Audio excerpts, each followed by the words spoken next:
Welcome to the New Books Network.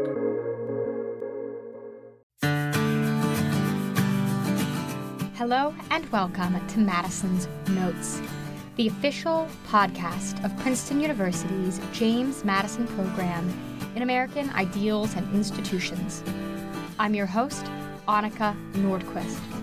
Today, we are so lucky to be welcoming to the show one of America's foremost public intellectuals, Yuval Levin, who's a senior fellow at the American Enterprise Institute and the director of their Social, Cultural, and Constitutional Studies Department.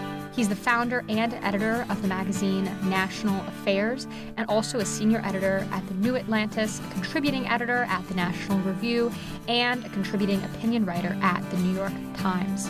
He's also worked in government, where he was a member of the White House Domestic Policy Staff under President George W. Bush and a congressional staffer, and his PhD is from the University of Chicago. Today, we're here to discuss his latest book, American Covenant: How the Constitution Unified Our Nation and Could Again. It's going to be released on Tuesday, June 11th, so if you want to pre-order, the link is in the show notes. And with no further ado, I hope you enjoy. Yuval, welcome to the show. It is such an honor to have you on. Thank you very much for having me. So in a sense, I feel like we could honestly do the entire interview just off of the subtitle because there's a lot to unpack in it. But you use the word how the Constitution unified our nation, unified in the past tense. And I guess I want to kick us off there. Why do you think that it's no longer the case that we're unified by the Constitution? Well, in thinking about unified in that way, in a sense, the argument really is that the Constitution was intended to take an intensely divided society and bring it together. And I think that's what one of its core original purposes was. I think it achieved that purpose up to a point. I think it could still achieve that purpose for us if we were to abide by the Constitution. And the book does begin from the premise that we are more divided than we often have been, that we are more divided than we need to be or should be. I think that's hard to avoid seeing in contemporary America. This is a divided time. People feel like our country is coming apart at the seams some. We live with intense polarization in our politics. We live with a very divisive culture war. I think we also live with a set of problems people confront in their own lives that feel like isolation and alienation and division. And when we ask ourselves why that is, we should, among other things, look at the way our politics works. And I think our politics is designed to be unifying, but is now practiced in very divisive ways. And some of what the book is for is really to try to help us understand why that happened and what we could do about it. When you look at that overall picture, how do you look at cause versus effect in terms of the role that the Constitution plays? Do you think that there's a sense in which our modern problems are unique and it's kind of yet to be seen if the Constitution is going to be strong enough to hold back the flood? Or do you think it's more the case that we've abandoned it and it's sort of on us to go back?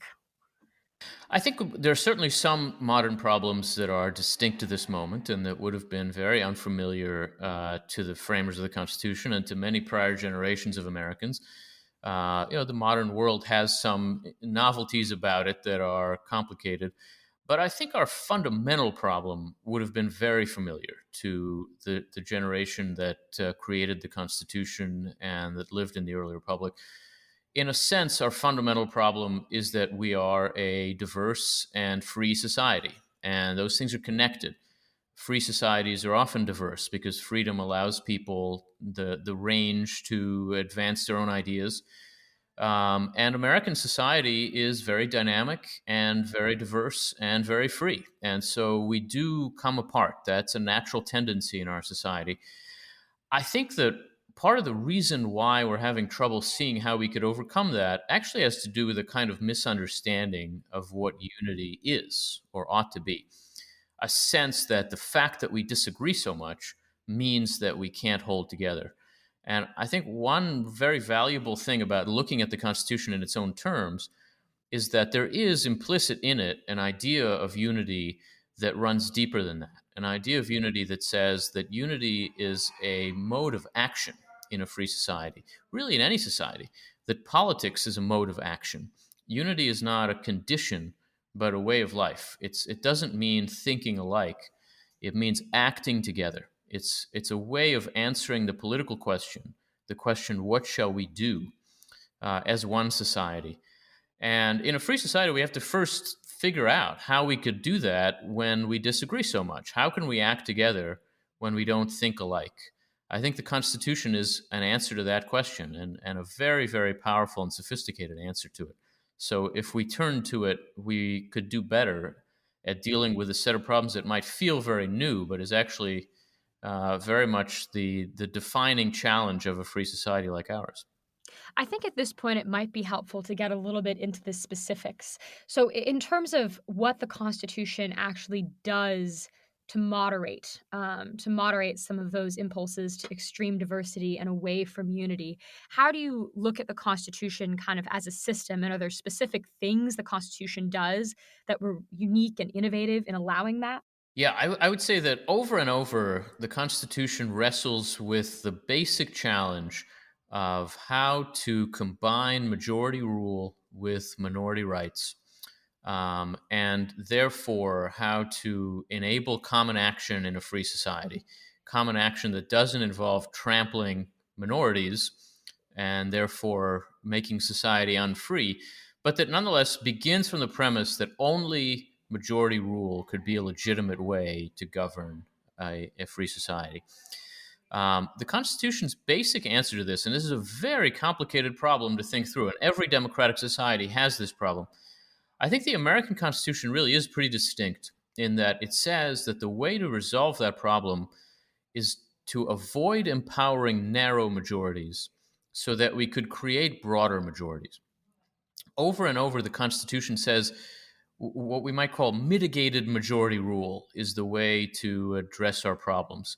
To first make majorities grow so that they're more legitimate, more comprehensive, and then empower them to act. This is the source of a lot of the frustration with our Constitution in contemporary America, especially among scholars of the law and the Constitution, people who look to the European models as superior to ours. Often what they're saying is this system isn't majority rule. We have elections, somebody wins, they should be able to do whatever they choose to do until there's another election and they lose.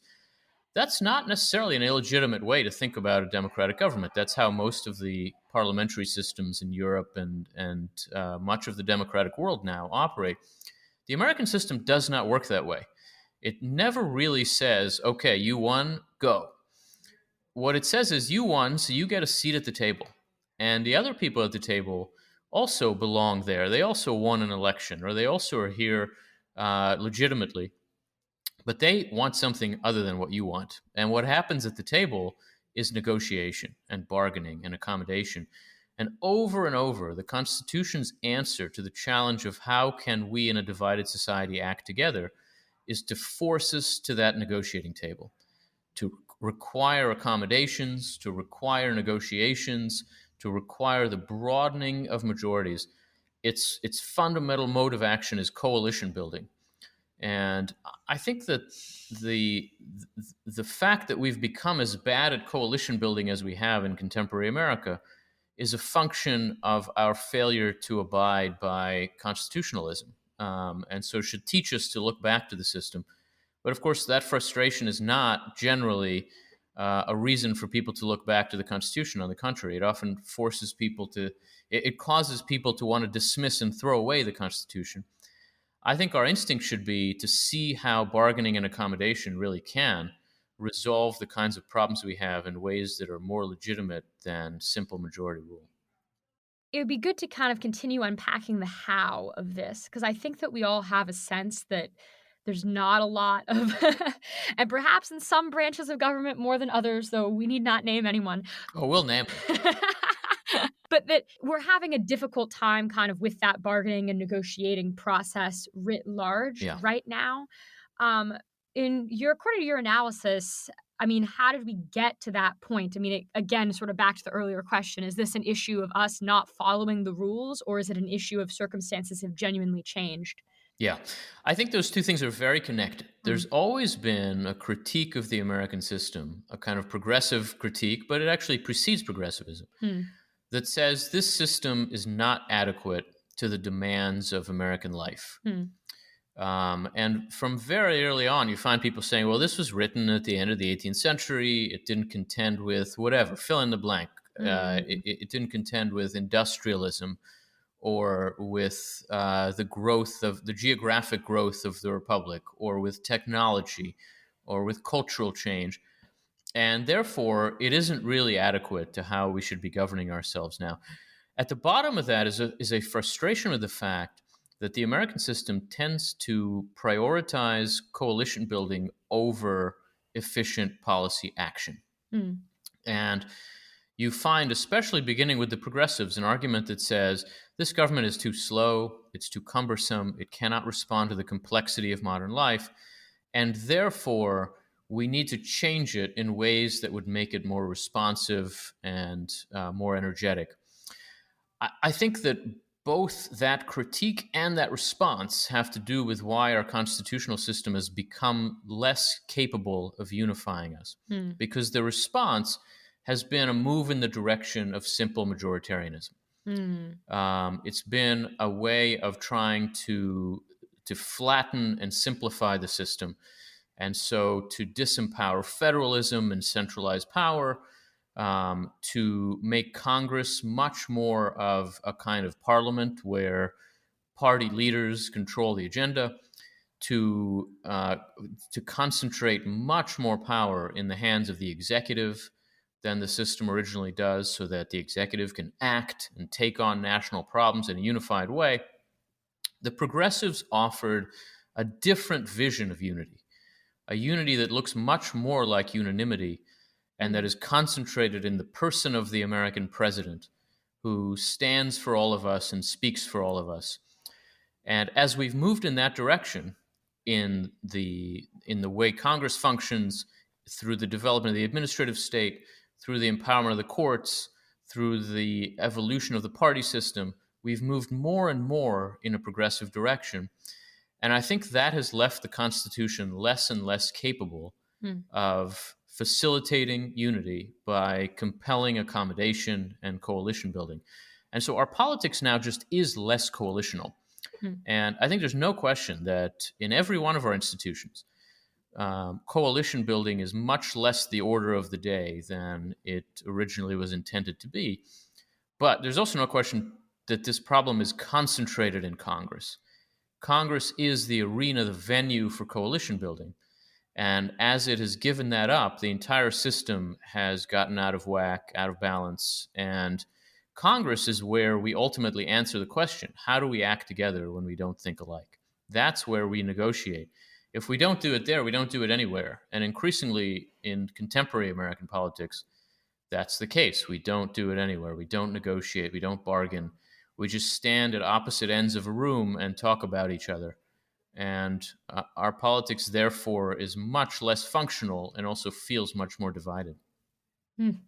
And the person who in your book is kind of the mascot of this way of thinking is Woodrow Wilson, the famous progressive and Princetonian. Yes, with no offense to Princeton. Well, some offense to A little Princeton. bit, yeah. I'm very interested that you talk about Wilson's ideas as, in a sense, kind of predating Wilson. Yeah. But if you could speak a little bit to what he did to our political system, if there are ways in which he kind of crystallized what came before, or ways in which he added something new to that idea of how to go about wielding executive power. Yeah, Woodrow Wilson is a very important figure because he was a brilliant scholar of the American system to begin with. He was a political scientist who had made a study of Congress and then of the presidency, wrote very, very important books in the second half of the 19th century. And he really exemplified the progressive frustration with the constitutional system. And he helps us see that that frustration is, in a very important way, well-intentioned. It really does begin from the sense that the American constitutional system is not up to the challenge of modern life. He thinks that the system is not capable of effective, responsive action in an industrial economy, that it's not capable of doing what a modern government needs to do, even that it's not capable of holding the country together, of unity. He thinks that it became evident in the Civil War that the constitutional framework is not enough to hold the country together. And his view of that is rooted in a kind of democratic impulse. Wilson says the government is not responsive enough to majorities, that we have elections. Those elections are supposed to answer a question. And the question is, what should our government do? And they provide an answer. And then after the election, the people who won can't do anything. Even though the voters said, what we want is what these people said, they're not able to act. Instead, they're stuck in this process of constant bargaining over minutia, and nothing big ever happens.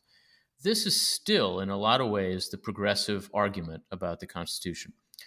And it takes the form of arguing that the Constitution is undemocratic, right? And so we have all these mechanisms like the Senate, like the Electoral College, that stand in the way of allowing majorities to have their way. We have elections for a reason. The reason is the public gets to choose, and the winner of a majority in an election should be able to act.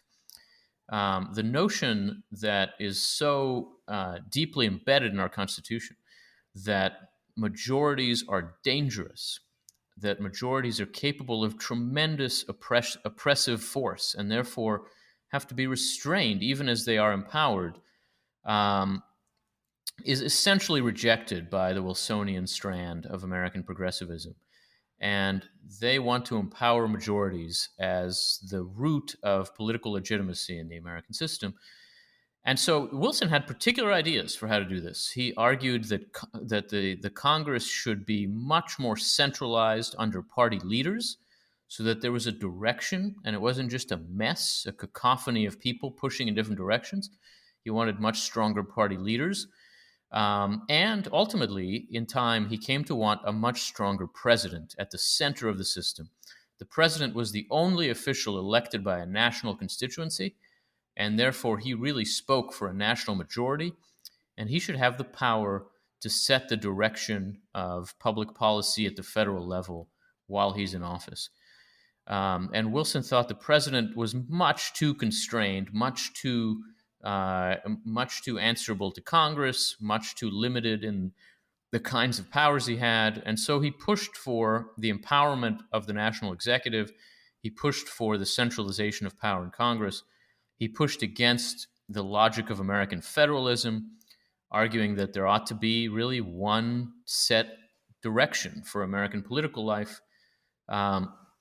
A lot of the trends that come to define American government in the 20th century begin in the thought of Woodrow Wilson. And he's very useful to us because he makes arguments for these things. He's a scholar, and he explains his reasons, and he explains his logic. And that really allows us to see the core of the disagreement. Woodrow Wilson thought that it was not possible to act together when you don't think alike. He argued for a kind of centralized and ultimately integrated American government. His progressivism is a form of integralism. It says the American government is not a machine with parts that push in different directions. It's an organism that has to answer to a mind. And all the organs of a living thing work together. If they each had their own agenda, you would die. And so that's how our government has to function. This is really a fundamental disagreement about the purpose and nature of government in a free society. And Wilson, more than anybody, I think, is clear about the progressive version of that argument. And I think he's wrong. And ultimately, that error of his and of the progressives has a lot to do with why our politics has moved in the direction it has, and with why we're as divided as we are. It's funny that you say, that Wilson had this desire for a more powerful presidency. I'm wondering if that coincidentally was at the same time as he himself was president, or Well, it came before, but yes. I mean, okay. I think it had a lot to do with why he wanted to be an executive. Right. Most political scientists don't run for governor and president as he did. He really wanted to put his ideas into action. His argument for a strong presidency does come before his presidency, but I think it very much informed his presidency, and we definitely do see that. Yeah, it's also interesting. The fear of majority feels like to me a very ancient sensibility as someone Yeah, with a deep interest in the ancients. That it's very very drawn from particularly Greek views about absolutely. how government ought to function. The interesting thing about the Constitution is that it was written in a peculiar moment in American Mm, political life when the problem that confronted the country was, in a lot of ways, the injustice of majorities. In the wake of the revolution, the state governments were extremely democratic. The state constitutions originally were written in ways that empowered legislatures to act on their own. They had very weak executives, and they had very accountable majoritarian legislatures. mm, In most of the states, you had elections every year, and the legislature was extremely centralized and powerful. And it didn't work. It was crazy. mm, And the Constitution, the convention, really comes together out of a sense that things in the new republic are not working. And a lot of what was not working had to do with instability, mm, with a sense that there was no durability to our political actions. And so the Constitution is framed out of an understanding that is very classical, I think, about the mm. dangers of democracy. The danger of majorities being led by demagogues, the danger of majorities being unstable. And so there's a real imperative on stability. There's a real imperative on protecting against the excesses of majority. You see that especially in James Madison, but Mm. in some ways in the other framers as well. Hamilton was very worried about this. Um, that is not generally the ruling spirit of American politics. And even Madison, within 10 years, was a Jeffersonian and very much arguing for uh, a more democratic way of thinking about how power should work, more populist, we might say. But the Constitution itself was written at a time when, in very classical terms and using a lot of classical examples and analogies, the generation of national leaders was very aware of the danger of democracy, even it was very committed to a democratic form of government. So that you have this seemingly contradictory set of commitments. The Constitution clearly assumes that power has to come from the people. Ultimately, everybody is accountable to the public, but it also assumes that democracy is dangerous. And so it's set up for itself a kind of balance between the two that I think has served us very well and is definitely rooted in a deep education in classical political thought and in a kind of Greek worry about The demos. yeah, about the demos. I think, kind of going chronologically here in time, like the idea behind the Constitution, very much informed by the ancients. And directly after the Constitution, we have the French Revolution, which in some ways is sort of interesting that it happens after the Constitution, because in a lot of ways it really colors the way we look at the Constitution. And the ways in which the American project was successful. You are a scholar of that era. And I'm wondering if you can speak a little bit to that, and the ways in which the French Revolution maybe should impact the way that we view the successes of the American Constitution. Yeah.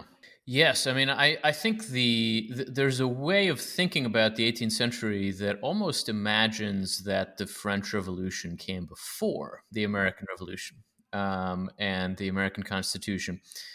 And it's hard for us to look at that time now except through the lens of the extremism of the French Revolution. I think the French were very influenced by the American Revolution, not by the Constitution, but by the Declaration of Independence, and just by the very idea that it was possible for a people to break with a monarch that they determined was oppressive. And there was a kind of excitement about America that had a lot to do with what happened in France. There were some Americans who encouraged that, like Thomas Jefferson and Thomas Paine. Um, the American Constitution comes from a very, very different spirit than the French Revolution, from a sense that it was necessary to find a balance between democratic energy and the pursuit of liberty, and that democracy could be dangerous to its own preconditions. I think the French could have used that sense, and of course there were some people in France who had that sense, Lafayette and others, but it was not the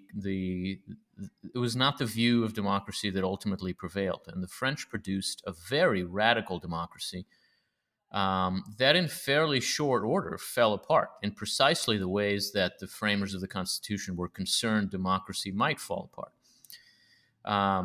The American Constitution ended up being a successful regime, and I think it's really important for us to recognize how unusually successful a democracy the United States has been in the history of the world. We Americans, we still think of our society as kind of new and young, but we actually live in the oldest democracy in today's world. And not only the oldest, but the most stable. I mean, the closest competitor is the British, who have institutions with the same names as the ones they had, say, in 1800, but they're not the same institutions. None of them are. America's institutions really are basically the same. We've changed a few in some small ways through constitutional amendment. But look, the Capitol building opened in December of 1800 to house this Congress, which it still houses today in 2024. There is nothing like that anywhere in the world. We have lived with a very, very unusually stable regime. And that kind of stability was very much the purpose, was very much on the minds of the framers of the American Constitution. They were at least as worried about stability as they were about democratic accountability and representation. And in some ways, that meant that they restrained democratic power, as we've been saying. I think that has a lot to do with what has sustained our system and made it more successful than the French. The American Constitution was not framed by radicals. And when you look at the notes on the convention that James Madison produced, it's really striking how essentially moderate in temperament these people were. They disagreed about all kinds of things, but they all had a sense that what they were doing required a balancing act. And the American Constitution is balanced in a very unusual way. It has balancing mechanisms that allow it to shift its weight without losing its balance. And that has served us very well over time. Working for the James Madison program, I'm always obligated to toss in at least one or two Madison-specific questions. But I mean, he's one of those figures that in a way kind of just fades into the background. Like, he wrote the Constitution and there's not so much kind of discussion of his thought as an individual. I don't know if you would be willing to speak to that a little bit, to what in particular Madison was able to add. Absolutely. So I think we give Madison both too much and too little credit. I wouldn't say Madison wrote the Constitution, right? He was a member of the convention. Certainly, his imprint is very powerfully evident in the Constitution, and he probably thought about it more in advance than anybody else who came to the convention. But Madison also lost almost every significant vote at the convention. His idea of what the Constitution should be coming in is not what the Constitution ended up being. But his extraordinary capacity to respond to those losses by offering up ideas, compromises, bargains that ended up becoming adopted has a lot to do with why the Constitution is as balanced as it is. And I would say Madison's role is especially clear when you think about the Constitution through the lens that I propose in this book, the lens of cohesion and unity. Because Madison stands out in the entire American political tradition as a person who worried about cohesion above all. He worried about faction and division in a way that was very unique to him. You can find people in that founding and framing generation, like Alexander Hamilton, who worried about social order and dynamism. You can find people like Thomas Jefferson, who worried about, you might say, social justice and equality. Those are much more familiar types to us. There are people like that in every generation of Americans. James Madison worried about social cohesion and unity, and that was very unusual. And it meant that he thought about the structure of the system in a kind of balanced way that turned out to be enormously important. And the problem he was trying to solve, the question he was trying to answer, really was, how can we act together when we don't think alike? And so it's really Madison who grasps that what the system does particularly well, and what it has to be particularly focused on doing, is facilitating the broadening of majorities, the building of coalitions, and enabling a kind of balance that would endure over time. That emphasis is Madisonian. And when we say that our system is Madisonian, I think we mean in part that it is built to prevent factions from tearing it apart, that it is built to prevent both majorities and minorities from oppressing one another. And you see this especially most famously in Federalist 10, where he just explicitly makes an argument that says faction is the danger. Both majority and minority factions are dangerous. Minority factions can be restrained by democracy, by majority rule. But how do we restrain majority factions?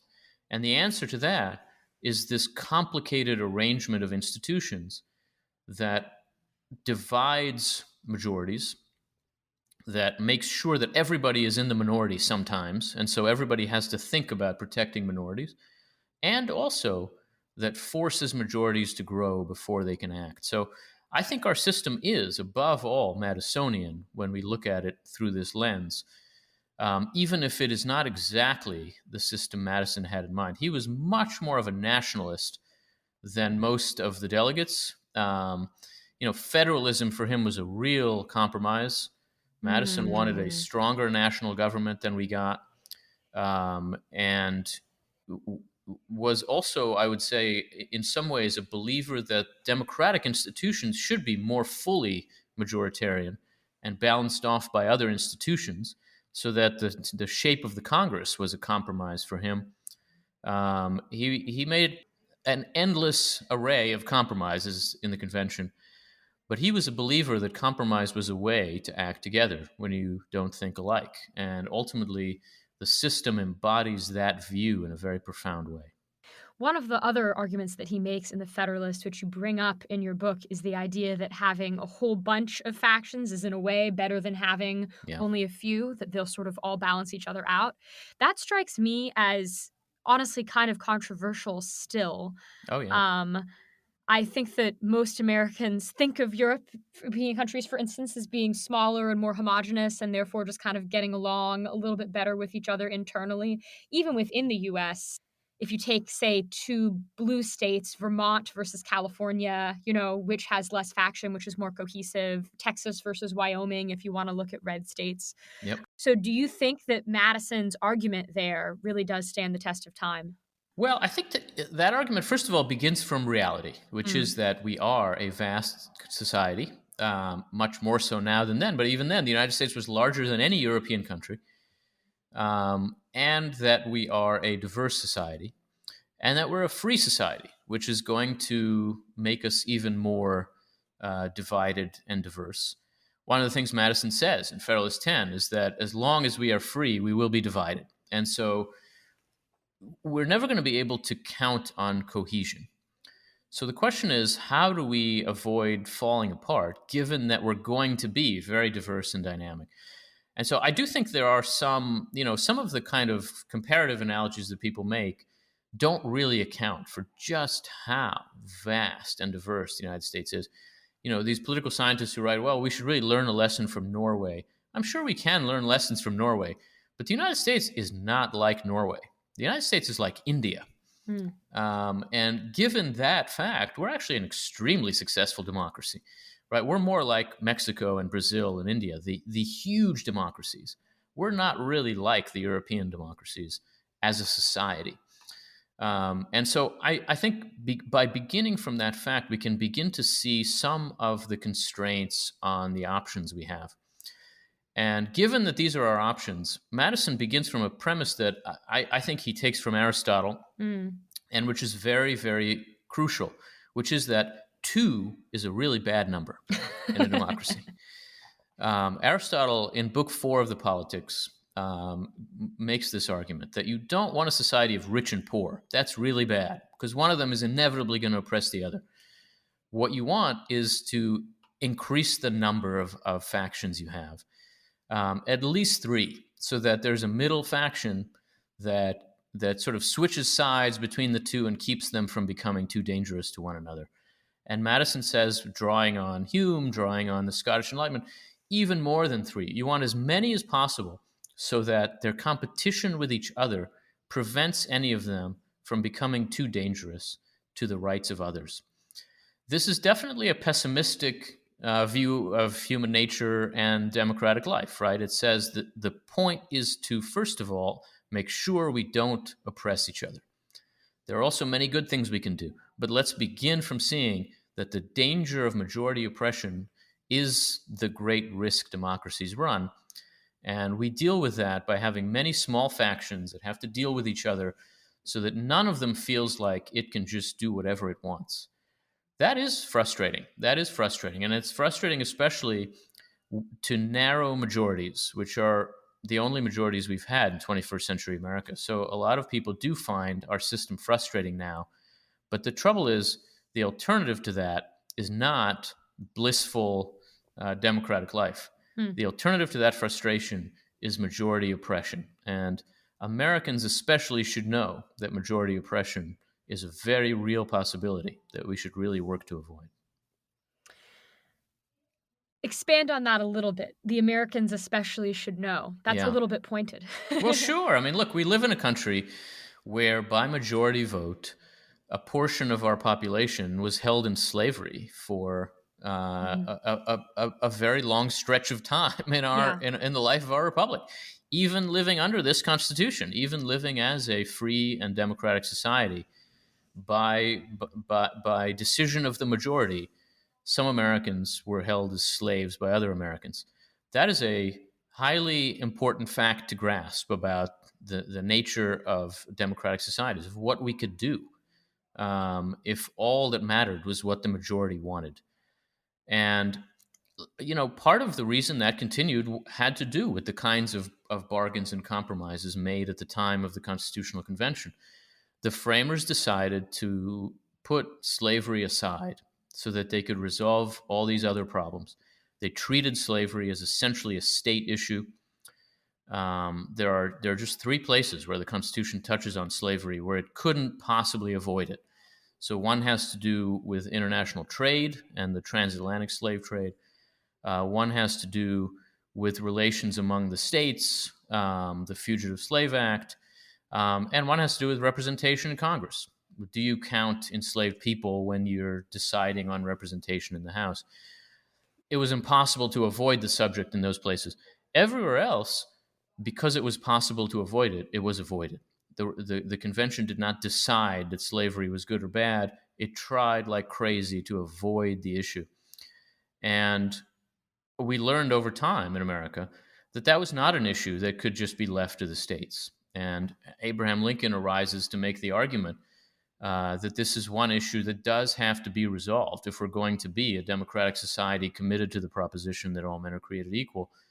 And in the end, the nation fought a terrible war to resolve that question. The nation that went through all of that should surely be aware that majority rule has its downsides and its dark sides and has to be constrained, first of all, by having to grow before it can be empowered, but also by some absolutes, by some rights that say, even if the majority wants to do this, it still cannot be done. And our Constitution, of course, does, through the Bill of Rights in particular, and some of the other amendments, it impose constraints on the power of majorities that are simply constraints. It doesn't matter how big the majority is. There are certain things it cannot do. And I think that's crucial to see too. Yeah, I think part of why America feels so contentious right now is that, I mean, maybe it's an exaggeration, and I sort of hesitate to say it, but there are really deep moral issues on the table right now in a way that, I mean, certainly was the case, during the Civil War and prior with slavery, but maybe was less so the case during various periods in between. And so I guess, when you look at how to actually, resolve kind of some of those more deep moral conflicts, I mean, the Constitution did not prevent the Civil War. How do you look at, these sort of deeper moral conflicts Yeah. in terms of conflict resolution? Well, I think it's important for us to make some distinctions among these. I'm not sure that there has been a time when American politics did not seem to be divided over profound moral questions. So on that front, I really don't think that we're necessarily in a more deeply divided moment than we've seen before in America. And I think that we have to distinguish those questions that absolutely have to be resolved in clear, decisive ways nationally from those questions that can be resolved through compromise and bargaining and through federalism, which allows us to limit the quantity of questions that have to be answered nationally. I think it turned out that slavery was a question that could not be resolved in any way other than aligning our nation as a whole with the principles and premises of the Declaration of Independence. I don't think that's the case with every moral issue. I don't think it has to be. I think it is possible to live with disagreement, even on questions that matter to us enormously, and to work over time to persuade our fellow citizens to see things differently than they now do. I think we've seen examples of how this has happened on some very important moral issues. And I think there are some very important moral issues now where that kind of work needs to be done, and where we should not think that the ultimate solution to pursue is an absolute national policy. In part because we should recognize that majorities can be very fickle, and that majorities can be quite oppressive. And we should ask ourselves, what's the alternative to the situation we live with now? And if the alternative is worse, we should take that fact seriously. This is hard to do. It's hard to do on moral questions that matter to us a great deal. The fact that we live in a society with moral diversity, and not just about narrow questions of means, but also about some very fundamental questions of the nature of the human person, and our obligations to one another, to God, to the highest principles of all. This is a diverse society, and it's going to continue to be a diverse society. I think the Constitution lets us live with those differences in ways that are never going to be easy, but that are achievable and manageable and are better than the alternative, which would be majority oppression on these large moral questions. We see now that there are a lot of people, for example, a lot of people on the left who want to impose unitary national answers to some of these questions that a lot of their fellow citizens would find utterly oppressive and intolerable. There are some people on the right who want to do that too. I think we should want to constrain the quantity of questions that have to be answered in that way, to keep it as low as possible. It's not going to be zero, but I think that we should want to resolve every question we can through the means made available to us by the Constitution, because those means allow us to live together even when we disagree. That doesn't mean there won't be any national issues that cannot be resolved that way, But I think we should regret it when things have to be resolved that way, and we should try to avoid it to the extent we can. It's never easy. To an extent, I'm sorry to ask this question because I know in a sense it must be very personal, but to talk about the issue du jour, which is the, Gaza-Israel protests on campus right now. Yeah. They don't really seem like the sort of people who would be all that interested in reading your book, no offense. Yep, fair Uh, enough. However, in terms of what your book has to say about how we should read and how we ourselves should be responding to those protests, do you have any thoughts on what lessons we can take from it?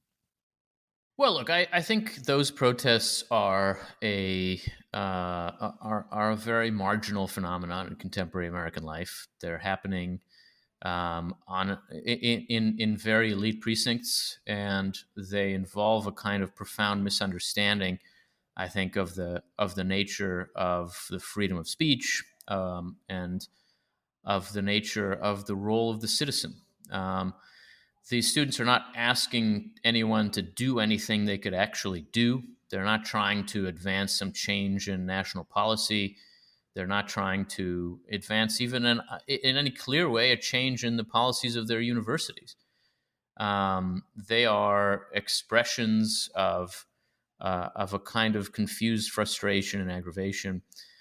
I think they can be tolerated to the extent that they don't that they don't oppress or endanger other people. And of course, many of them do. They're ultimately acts of hostility and of anti-Semitism that I think do rise to the level of needing to be addressed by police action. As long as they don't, I think that our constitutional culture says you can say what you like. Ideally, that ought to be done in the form of speech. I think speech, the First Amendment protects speech, not expression. We often talk about the two as if they're the same thing, but speech gives vent to an idea and wants to be listened to and is ready to listen in return. Whereas expression is just a way of acting out. And I think when we lose sight of the difference between the two, we come to be confused about what civic action really looks like. Politics is a way of deciding how to act together, how to answer the question, what should we do? And I think protests like these don't address other citizens as we at all. They don't even contemplate the possibility of common action. And in that sense, they're not really political within the framework of our democratic society. I don't think we should worry about them too much. Student activism is not new, and generally speaking, obviously, it's hard to put it in perspective when you're on a university campus, as you are, or when you care a lot about the academy, as I do. But I think ultimately, we should be able to say, kids will be kids. To kind of flip it and put a slightly more positive way of looking at the same kind of thing. I mean, there's a great extent to which, you referred earlier in the conversation to the states used to be kind of a mess, and many argue they're still kind of a mess, but broadly, they're a lot better than they were at that juncture. Yeah, exactly. Compared to what, right? Right.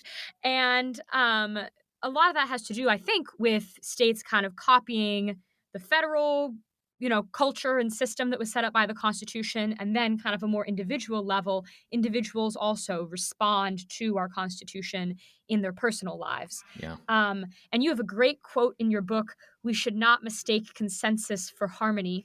In a sense, honestly, that's something that I see like in marriage advice books, for instance. But I'm wondering, when you kind of take the book that you've written on the Constitution and look at people on an individual level, what lessons do you think they should take for how they can actually disagree productively as opposed to avoiding disagreement at all? Yeah. Well, first of all, I'd say the Constitution really does shape us as people. There is such a thing as an American in the world, and that thing has a lot to do with the Constitution. A sense of what we owe each other, of what is owed to us, and what we owe in return to society. a sense of what our rights are. A couple of years ago, I heard a few kids in our neighborhood, my son and some of his friends, playing and arguing, and one of them said, "Well, I have free speech," and I thought that this thing is bigger than than a written document about how our government should work. Americans are constitutional people to a much greater degree than we are often aware of. It does shape how we think.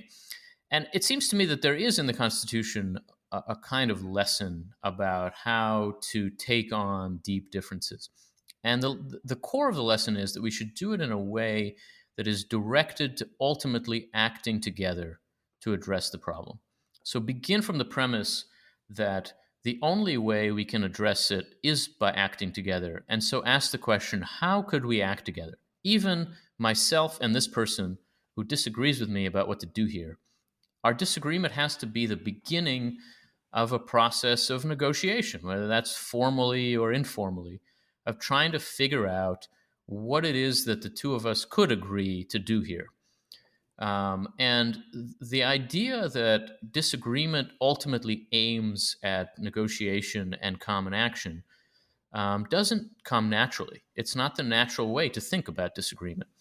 And I think part of what our Constitution could teach us as people is that we have to think about the challenges we face in the first person plural, as challenges we face, and therefore challenges we are going to have to address.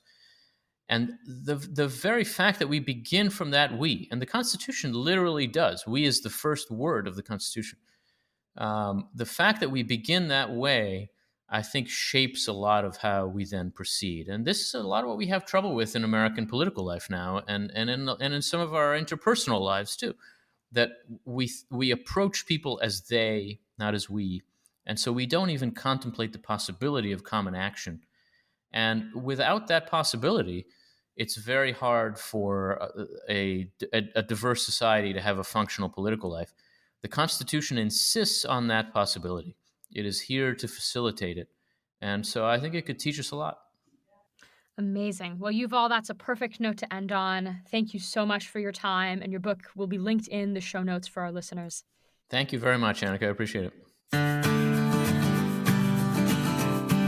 Well, there you have it, Madisonians, Dr. Yuval Levin on his new book, American Covenant. It's linked in the show notes. Again, it doesn't release until June 11th, but you can place a pre-order now. If you enjoyed this episode, first, be sure to like, comment, and subscribe. We really do appreciate it. Second, you can find out more about the Madison program and what we do here on Princeton's campus at jmp.princeton.edu.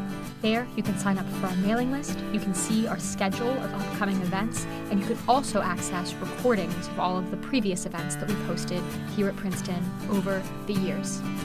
Finally, you can also find us on social media, on Twitter at Madison Program, as well as on Instagram and Facebook. Thank you so much for tuning in, and I can't wait to join you next week here on Madison's Notes.